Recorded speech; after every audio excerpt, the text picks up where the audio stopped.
May buhangin o amoy kalawang ba ang tubig nyo mula sa prime water? Kung oo, aray ko!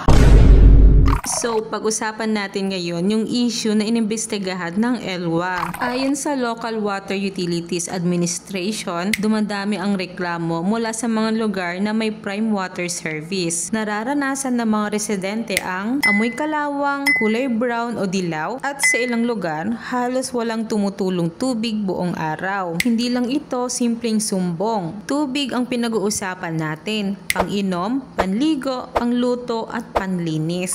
Kahit malinaw ang itsura, pwedeng may bakterya, kemikal o kalawang. At kung araw-araw mo itong ginagamit, pwede itong magdulot ng skin irritation, sakit ng tiyan, respiratory issues, at iba pang health risk sa buong pamilya. Nakakaranas ka rin ba ng ganito sa prime water source nyo? I-share ang experience mo sa comments.